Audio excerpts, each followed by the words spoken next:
a fortalecer sus capacidades para continuar con esta obra creadora de Dios. Sabiendo que ustedes pues tienen mucho que ver, inciden mucho en la sociedad, en temas sociales, ¿cómo es el tema de la incidencia? Hablando que estamos en una sociedad de diversidad de culto, de diversidad de ideologías, de diferentes aspectos, políticas, religiosas, entonces ¿cómo hacen ustedes para poder incidir dentro de la sociedad sin poder afectar a los grupos que no son seguidores de su iglesia, por ejemplo? Bueno, gracias por la pregunta. En realidad, en nuestra Iglesia Luterana Salvadoreña hacemos el anuncio de la palabra de Dios, del ministerio profético que nos ha llamado como iglesias, pero también hacemos la parte de denuncia, el acompañamiento constante, permanente, que la misma palabra de Dios nos llama a hacer con la gente más necesitada.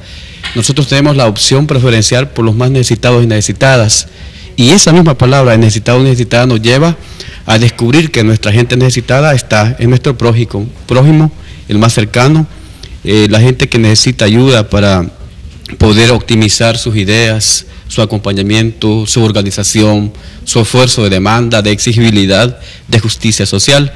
Entonces la iglesia se encarna en los procesos a partir de ahí. Desde el púlpito, desde la iglesia, anunciamos la palabra de Dios y buscamos ese acompañamiento. Y hay una serie de temáticas en donde la gente necesita ser acompañada.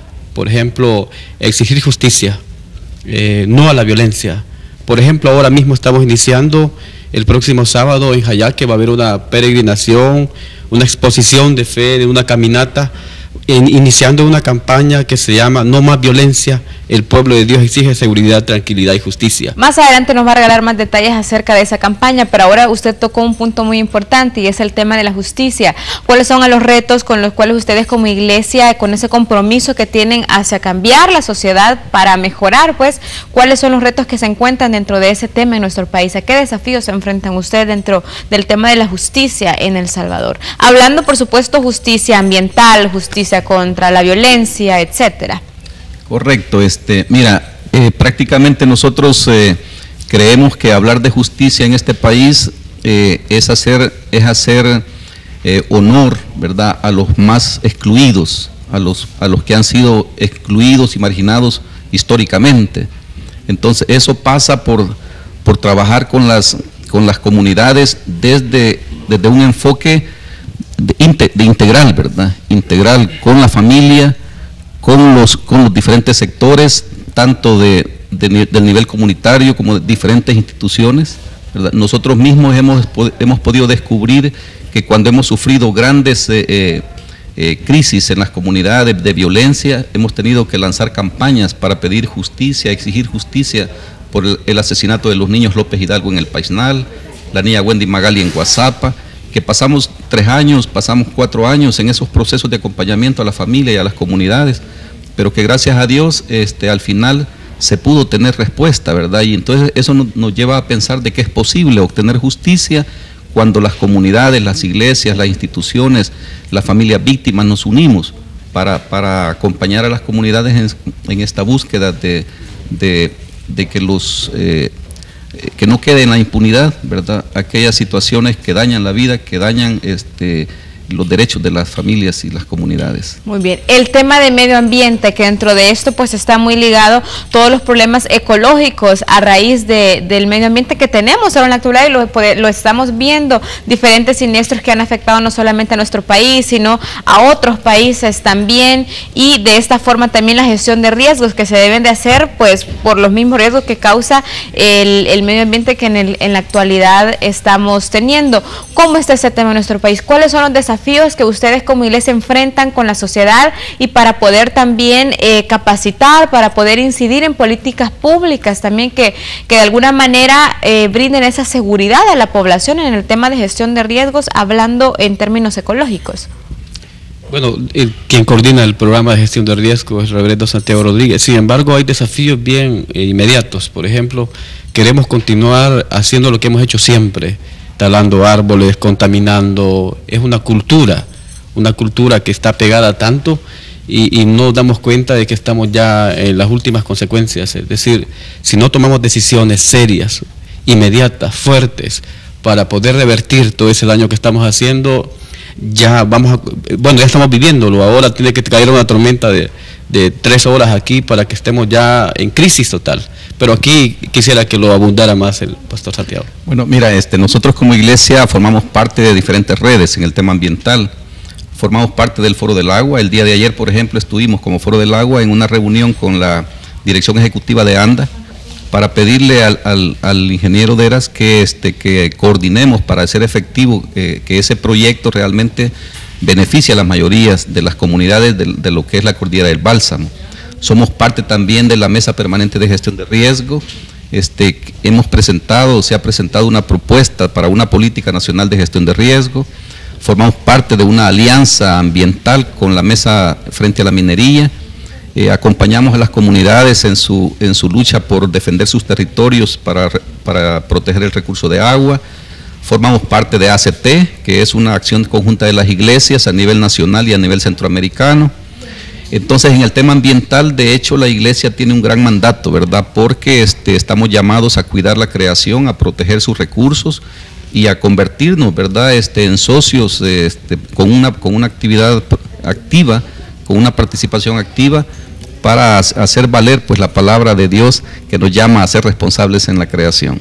Muy bien, para ir finalizando, no sin antes pues tener los detalles de la campaña, nos gustaría que nos comentaran también cómo hacen ustedes para poder garantizar esos aspectos que ya un poco nos mencionaron, que se cumplan dentro de la sociedad. Y bien sabemos que si trabajan con los seguidores de su iglesia, pero también con la demás población que no lo hacen, ¿cómo hacen para garantizar esto en la población?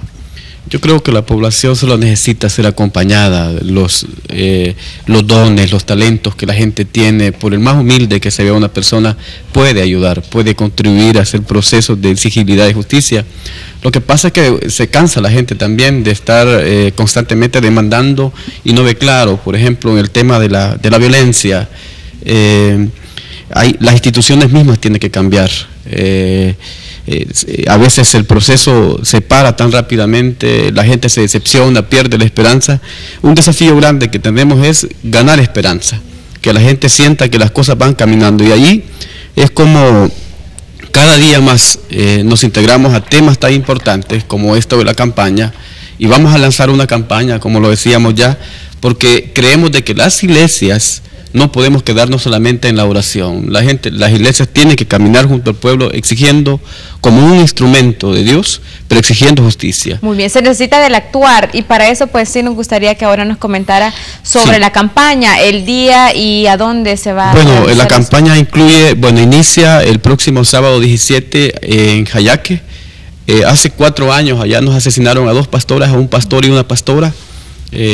Francisco Carrillo y Jesús Calzada de Carrillo fueron asesinados allá en Jayaque de la manera más brutal que puede haber, y nosotros hemos dicho vamos a exigir justicia. Pero ese es como el marco. Inicia ya el próximo sábado, pero también tiene una serie de actividades, alrededor de unas 20 actividades, que incluye, por ejemplo, un certamen con niños y niñas. Estamos pidiéndole de ya a usted, hermano y hermana que nos escucha en su casa, que inscriba a su niño en la campaña Pintemos la Paz. Queremos que los niños y niñas dibujen cómo miran la paz, cómo sienten la paz, cómo viven la paz. Y también va a haber un certamen de literatura para jóvenes, de poesía, cómo sienten la paz también, cómo los jóvenes están viviendo el tema de la paz. Pero también vamos a hacer temas fuertes como, por ejemplo, ir a la Asamblea Legislativa a poner una pieza de correspondencia en donde estamos diciendo, por el amor de Dios, no más cosas inmorales. O sea, eso de poner la pena de muerte aquí en el país no tiene sentido. O sea, ¿quién está pidiendo la pena de muerte? Lo de la lectura de la Biblia, es decir, hay otros temas más importantes allí, pero va a haber una serie de apuestas que vamos a hacer desde ahí. Muy bien, donde vamos a seguir justicia. Sí, todo esto ya sabemos que va a ser en Jayaque. Le agradecemos por su participación. Nosotros nos vamos a un corte y ya regresamos con más de Hoy es un Buen Día. Buen día, y el tema del día de hoy, conociendo sobre la lucha social de la Iglesia Luterana Salvadoreña. Queremos darle la bienvenida al obispo Medardo Gómez, obispo de la Iglesia Salvadoreña Luterana, que nos está acompañando esta mañana. Sí, muchas gracias. Como siempre, bendiciones de Dios.